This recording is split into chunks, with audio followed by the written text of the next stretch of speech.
मैं हूं अंकित अवस्थी। आप है मेरे साथ में एक ऐसी खबर पर चर्चा करने के लिए जिसको निश्चित ही आप सीरियसली तो नहीं लेने आए होंगे। शायद आपके लिए आज एक और मनोरंजन का डोज यहां से मिलने वाला होगा। असल में मनोरंजन इस वजह से भी कि सर जब सब कुछ ही बेच देंगे तो फिर हम पाकिस्तान को लेके करेंगे क्या, उस थॉट प्रोसेस से संभवतः आज के सेशन में आपकी एंट्री होगी। चलिए फिर भी आपको दुख तो होगा, लेकिन चलिए चर्चा कर लेते हैं कि पाकिस्तान अपना व्यस्ततम, जिसका 85% जहां से कस्टम ड्यूटी यानी दुनिया भर का जो विदेश का जो सामान आता है, जिस पोर्ट के माध्यम से आता है, डेट इज कराची पोर्ट, उसे बेचने की तैयारी कर रहा है। किसे बेचने को तैयार कर रहा है? यूएई को। क्यों कर रहा है?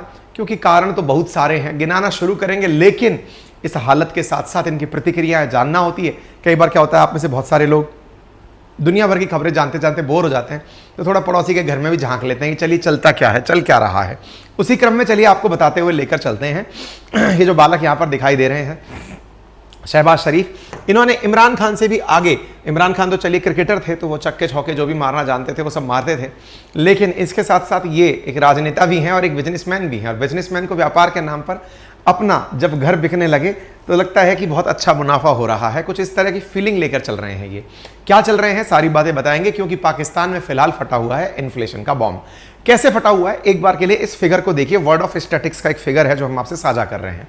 पाकिस्तान में जो फूड इन्फ्लेशन है फिलहाल के लिए वो 48.65% है, यानी भोजन गत वर्ष के मुकाबले लगभग 50% ज्यादा महंगा हो चुका है। आप पूछेंगे सर पाकिस्तान की तरफ तो देख लिया, भारत की तरफ भी देखिए। भारत में यह रेट 2.5% के आसपास है, यानी गत वर्ष जितना दाम था उससे 2.5% अधिक है। भारत और पाकिस्तान का अगर यहां पर कंपैरिजन कराते हैं तो इतना बड़ा डिफरेंस है, यानी लगभग 45% का डिफरेंस है। आगे बढ़ते हैं। वहीं अगर बात की जाए इन्फ्लेशन रेट की दर, यानी प्रतिवर्ष किस दर से फूड के अलावा भी अन्य वस्तुएं महंगी हो रही हैं, चाहे घर हो, सामान हो, गाड़ियां हो, किस तरह से बढ़ रही हैं, तो पाकिस्तान के अंदर दुनिया की अधिकतम अगर देखा जाए ना तो 1, 2, 3, 4, 5, 6 छठे नंबर पर पाकिस्तान है दुनिया में बढ़ती हुई इन्फ्लेशन के अंदर 38% के साथ। दुनिया के अंदर इन्फ्लेशन की दर में छठे नंबर पर पाकिस्तान खड़ा हुआ है 38% के हिसाब से। अपनी कितनी बढ़ रही है? इंडिया की तो अनुमत ही है 4 से लेकर 6% के बीच में, यानी इसी रेंज में इंडिया का इन्फ्लेशन बढ़ता है। अगेन 4 से 6% के बीच में बढ़ता है, 38% के हिसाब से यहां पर बढ़ रहा है। अगेन यह एक स्थिति ऐसी है जिसे देख करके आपके मन में स्वतः ही यह होने लगेगा कि हां, महंगाई से निपटना है तो क्या करें। महंगाई होती क्यों है? क्योंकि आपके पास वस्तुएं नहीं हैं सप्लाई के लिए, इसलिए जो है वो महंगा हो गया। वस्तुएं क्यों नहीं है? क्योंकि वस्तु खरीदने के लिए पैसा नहीं है। पैसा होने के लिए क्या किया जाए? दुनिया से कर्जा लिया जाए। कर्जा किससे लें? दुनिया की 2 बड़ी बैंक हैं, इनमें से एक का नाम है IMF और एक का नाम है वर्ल्ड बैंक। IMF यहां पर आकर के पूरी तरह से सर्वे करके, क्योंकि जब भी कोई देश डिफॉल्ट करने की स्थिति में होता है, यानी दुनिया का जो कर्जा लिया हुआ है, इसकी खुद इकोनॉमी लगभग $350 बिलियन की पाकिस्तान की है, जिसमें से $77 बिलियन का इसके ऊपर कर्जा है, जो उसको आने वाले 3 साल के अंदर 2023 से लेकर 2026 के बीच में चुकाना है। तो $350 बिलियन के अराउंड की इकोनॉमी को $77 बिलियन अगर चुकाना हो, वो भी 3 साल में, तो संभवतया ये संभव इसी तरह से होगा कि वो अपना देश बेच दे। और देश को बेचने के लिए बाकायदा इन्होंने कानून भी बना लिया है। इन्होंने एक ऐसा कानून बना लिया कि सुप्रीम कोर्ट भी इंटरफेयर नहीं कर सकती इनको अब, कि कोई सा भी माल बेचना हो तो कहीं से बेच लो, कोई रोकेगा टोकेगा नहीं। बात रही IMF की, तो IMF ने लगभग इनकार कर दिया है कि तुम्हें हम लोन नहीं दे पाएंगे। चलिए कोई बात नहीं। इसके साथ साथ अगर और देखा जाए तो पाकिस्तान के अपने लोग क्या मानते हैं, तो यहां के एक्स सेंट्रल बैंक चीफ ने पहले भी कहा था और अभी भी वो वापस बोल रहे हैं कि ये बिल्कुल डिफॉल्ट की स्थिति पर है। आप में से कई लोग पूछेंगे सर हर बार डिफॉल्ट की खबर पढ़ाते हो, डिफॉल्ट होता नहीं है। क्यों नहीं होता है? क्योंकि इसने धर्म के नाम पर कुछ लोगों को एक साथ जो पकड़ा हुआ है, कोई ना कोई भाई इसका हाथ पकड़ के आ जाता है और इसको पास जिंदा रहने के लिए पापा जी है तो सही, इंडिया है तो सही जो इसको जिंदा रखे हुए है। बोले वो कैसे? अरे इंडिया की दुश्मनी के नाम पर चीन इसकी कभी ना कभी कोई मदद भेज देता है और कोई देश इसके साथ आकर खड़ा हो जाता है, नहीं नहीं तू ठीक कर रहा है। ये बिल्कुल वैसे ही है, जब आप एक अच्छा दुश्मन बना लेते हो तो दुश्मन के नाम पर लोग आपको कि चल तू मनोरंजन करता रहे और तुझको जो चाहिए वो लेता रहे, वो वाली स्थिति में ये डिफॉल्ट होने से ऑलमोस्ट हर बार बच के निकल जाता है। आपके सामने जो डेटा मैं प्रकाशित दिखा रहा हूं, ये United state institute of peace का डेटा है, जिसमें $350 बिलियन की जो इकोनॉमी पाकिस्तान है, भारत $4.25 ट्रिलियन की इकोनॉमी है। ये $350 बिलियन की इकोनॉमी है। ये वो इकोनॉमी, इतना तो भारत इंडिया और चाइना से मिलकर संयुक्त रूप से व्यापार कर लेता है, जितने की ये टोटल इकोनॉमी है। और उसके बावजूद इनके पास 2023 से 2026 के बीच में जो लोन चुकाना है वो $77.5 बिलियन है, यानी कि ऑलमोस्ट इसका 1/3 हिस्सा या 1/4 हिस्सा इन्हें कर्ज के रूप में, किस्त के रूप में चुकानी है। अब आप सोच के देखिए, जिस देश की कुल कमाई होती हो उसका 1/4 हिस्सा तो उसे चुकाना हो, तो हाल क्या होता होगा। बाय द वे, अगर इनके विदेशी रिजर्व की बात की जाए तो दुनिया में 106 नंबर पर यह विदेशी अपने पास फॉरेक्स रिजर्व रखकर चल रहा है।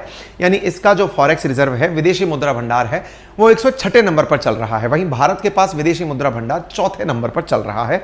हमारे पास जो धन है वो इतना ज्यादा अंतर है, बाप और बेटे में अंतर आपके सामने है। अच्छा, जब आपके सामने ये चीज निकल कर आती है, आप में से कुछ लोगों के दिमाग में सवाल आएगा, चाइना को कंपेयर क्यों नहीं कर लेते? अरे बेटे, बेटे की बात करना हमें जरूरी है क्योंकि ये हमसे बनकर के निकला है, ठीक है। इससे कंपैरिजन है तभी तो हम ऊपर की तरफ नंबर 4 बोल रहे हैं। नंबर 1 से कंपटीशन है, वो तो हमें लगी रहा है और चले जा ही रहे हैं। हम पहुंचेंगे, वहां भी पहुंचेंगे, क्योंकि हम शुरू तो साथ में किए थे ना।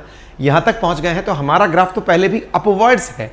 इस स्थिति में इनसे हमको घबराने की जरूरत नहीं है। खबर अब इसलिए महत्वपूर्ण हो जाती है कि पाकिस्तान अपनी, एक अखबार में खबर छपती है कि ये अपना एक समुद्री पोर्ट यूएई को देने जा रहा है, संयुक्त अरब अमीरात को। वही संयुक्त अरब अमीरात जो कश्मीर के अंदर, भारत के कश्मीर में जो श्रीनगर है, वहां पर एक बहुत बड़ा मॉल बना रहा है। वही संयुक्त अरब अमीरात जो भारत के साथ टॉप 5 कंट्रीज में शामिल है व्यापार के मामले में, जहां से विदेशी मुद्रा का जो हमारे पास रेमिटेंस है वो बड़ी मात्रा में प्राप्त होता है। सुर्खी बनती है कि Pakistan to hand over Karachi port terminal to UAE. Pakistan में hand over Karachi port terminal to UAE for funds. यहां पर आप खबर देख सकते हैं और यह संभावित है कि यह डील जून 2023 के अंदर फाइनल हो जाए। अब सवाल यह बनता है, हाँ बच्चों की परेशानियां भी आने लगी, सर हम क्या खरीदेंगे, जब खरीदेंगे क्या, अपना ही माल है, यूं समझो। दुख तो इस बात का होता है कि ये सब अपना ही है यार, जो जाने लग रहा है। खैर, इनकी ये घटना पहली वाली नहीं है, पहले भी हुई है ऐसी स्थिति। आज से 5 महीने पहले भी हमने ऐसी ही घटना आपसे जिक्र की थी, जब बताया था कि दिवालिया होने से बचने के लिए इन्होंने अपने पावर प्लांट को बेचने का प्लान बना लिया था। ये अपने पावर प्लांट को बेचने का प्लान बना चुके थे, अपनी पोर्ट, सड़क, पार्क, दूतावास, ये सब माल बेच करके। तो अब इनका व्यस्ततम जो पोर्ट है उसका टर्मिनल ये यूएई को देने जा रहे हैं। ऐसी खबर के बीच में आपको एक बड़ा प्रश्न बनता होगा कि सर ये आफ्टर ऑल महंगाई होती क्या है? इन्फ्लेशन ऐसी चीज है क्या जिसके चलते लोगों के ये हालात हो जाते हैं कि वो इतना सब कुछ बेचने के लिए मजबूर हो जाते हैं? यदि आपको इन्फ्लेशन पर जानकारी प्राप्त करनी है ना, तो मैं एक आपको ऑडियो बुक सजेस्ट कर रहा हूं। जिन्होंने कुकू एफएम डाउनलोड कर रखा है, लिंक कमेंट बॉक्स में और डिस्क्रिप्शन में दिया हुआ है। इन्फ्लेशन और वर्ल्ड इकोनॉमी, इनका क्या सामंजस्य है, इसे समझने के लिए आप इस ऑडियो बुक को सुने। लिंक कमेंट बॉक्स में दिया हुआ है, नए लोगों के लिए, नए यूजर्स के लिए। और वहां पर नए यूजर्स को बताने वाली बात यह है कि ये वो प्लेटफॉर्म है जिसे 15 लाख से अधिक हिंदी पेड सब्सक्राइबर सुन रहे हैं। रोजाना 1.5 लाख घंटे प्रति आवर के हिसाब से सुना जा रहा है। वो प्लेटफॉर्म जहां पर ना जाने हर जॉनर की जो पढ़ने और सुनने योग्य हैं वो ऑडियो बुक्स उपलब्ध हैं। चाहे फिर आपको मोटिवेशन हो, सेल्फ हेल्प ग्रुप हो, फाइनेंस हो, हिस्ट्री हो, एंटरटेनमेंट हो, फिल्म हो, जोक्स हो, जैसी ऑडियो बुक सुननी हो आपको यहां पर उपलब्ध हैं। जो बुक्स के जो रेगुलर प्रिटेंडेड, मतलब इतना आध्यात्मिक होता है, यानी रामायण तक भी आपको यहां पर ऑडियो बुक के रूप में उपलब्ध है। पढ़ने वाले विद्यार्थियों के लिए sleep mode feature, notes feature, timer feature, ये सारे फीचर्स यहां पर दिए हुए हैं। और यह ऑडियो बुक इतनी सारी अच्छी अच्छी किताबों को अच्छे अच्छे रेडियो जॉकीज से बुलवा कर रिकॉर्ड करके आपको उपलब्ध करवाती है, और वो भी बहुत नॉमिनल कीमत पर। कितनी नॉमिनल कीमत पर? 99 रुपीज प्रति माह पर, लगभग 10,000 से अधिक ऑडियो बुक। साथियों, अगर आप मेरा कूपन कोड अंकित 50 लगाते हैं तो पहले महीने के लिए आपको यह ऑडियो बुक मात्र 49 रुपीज में प्राप्त हो जाती है। यानी 49 रुपीज में आप 99 रुपीज वाले सब्सक्रिप्शन को पहले महीने के लिए प्राप्त कर लेते हैं। लिंक कमेंट बॉक्स में दिया गया है। यूज माई कूपन कोड अंकित 50। आइए तो अब इस खबर को थोड़ा और आगे लेकर चलते हैं कि government to hand over sea port to UAE, इस खबर का क्या महत्व है, कैसे खबर निकल कर आती है। तो ये जो आप अखबार देख रहे हैं ट्रिब्यून नाम से, इसी के अंदर यह खबर छपकर आती है कि कराची पोर्ट का टर्मिनल यूएई को दिया जा रहा है। आपके दिमाग में सवाल बनेगा, देने के लिए क्या इनको अपने देश से या फिर इनके राजनेताओं से या विपक्ष से पूछने की जरूरत नहीं होती है क्या? नहीं होती है। ऐसा क्यों कह रहे हो? ऐसा इसलिए कह रहे हैं क्योंकि पाकिस्तान के कैबिनेट ने आज से 1 साल पहले ही इसका इलाज कर लिया था कि भाई देश बिकने वाला है तो बिकने के लिए कानून बना लो। तो इन्होंने क्या किया, एक ऐसा ऑर्डिनेंस, एक ऐसा अध्यादेश पारित कर लिया था जिसके माध्यम से अगर ये कुछ बेचेंगे ना तो अपोजिशन इनसे पूछ सकेगा, ना इनसे सुप्रीम कोर्ट कोई पूछ सकेगी, ना कहीं कोई इनके ऊपर केस कर सकेगा। इसकी भाषा कुछ इस प्रकार से है कि Pakistan power has also barred the court of the country from entertaining any petition against the sale of asset and shares of the government companies to foreign countries. यानी विदेशों को बेचना हो तो इनके देश के अंदर कोई भी इन्हें नहीं रोक सकता, इन्होंने यह बाईपास करते हुए लास्ट ईयर ही कानून बना लिया था। यानी इनके यहां कानून में बेचने के ऊपर कोई अड़चन नहीं है, दुनिया के किसी भी देश को ये कुछ भी बेच सकते हैं। पाकिस्तानी मीडिया के बीच से जो खबर निकल कर आई है कि ये यूएई और पाकिस्तान के बीच चल रही जो डील है, ये ऐसी स्थिति में अपनी संपत्ति को तेजी से बेचने का विचार इसलिए कर रहा है क्योंकि पाकिस्तान चाहता है कि वो श्रीलंका की तरह डिफॉल्ट ना कर जाए। कराची पोर्ट की खासियत क्या है कि ये 84% कस्टम ड्यूटी, कस्टम का मतलब जब भी कोई विदेशी सामान आपके देश में आता है तो बॉर्डर पर जो टैक्स पे किया जाता है that is known as custom duty. तो उस कस्टम ड्यूटी का सोर्स है तो कराची यही पोर्ट है जैसे यूएई चाहता है। अब सवाल बनता है क्या ऐसा वास्तविकता में यूएई के अंदर भी खबर चल रही है क्या? तो UAE based port terminal operators ने यूएई की सरकार से कहा था कि हमें आप कराची पोर्ट दिलवा दीजिए। देखिए कारण क्या है, मैं आपको बताता हूं। देखिए ये गल्फ ऑफ ओमान है और ये पर्शियन गल्फ है।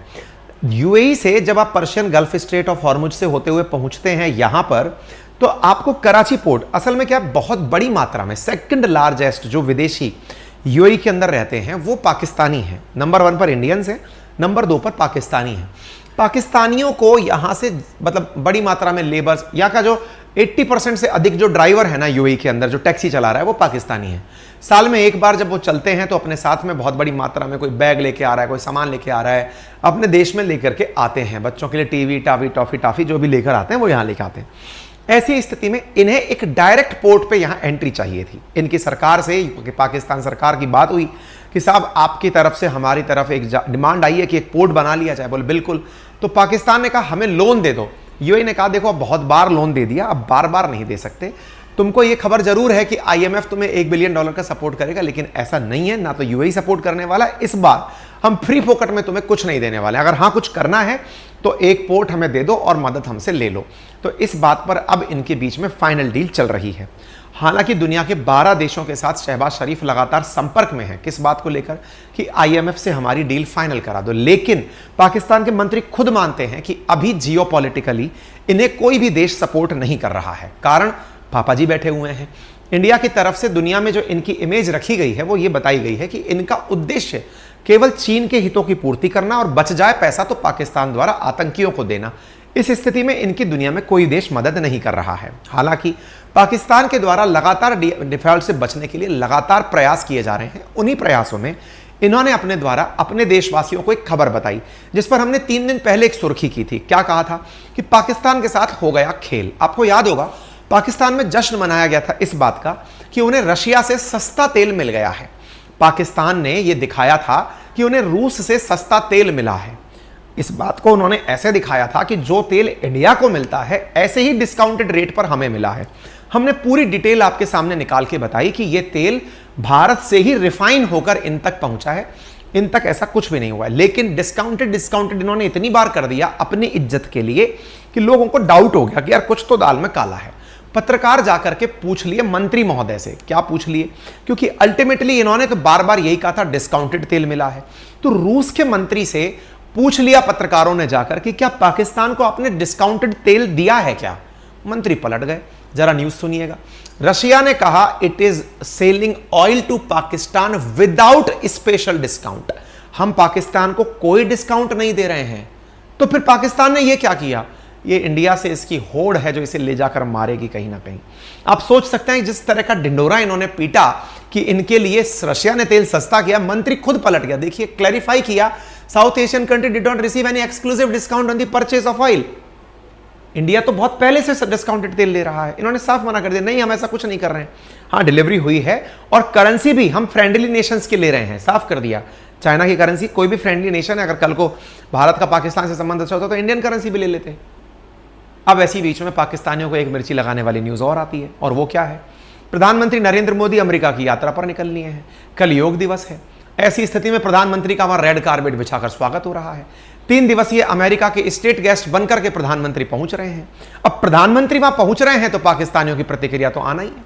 तो पाकिस्तान के मंत्री बोलते हैं कि हर दुनिया का देश भारत से जुड़ना चाहता है, क्योंकि भारत इतना बड़ा बाजार है, इसलिए ये लोग उनसे जुड़ना चाहते हैं।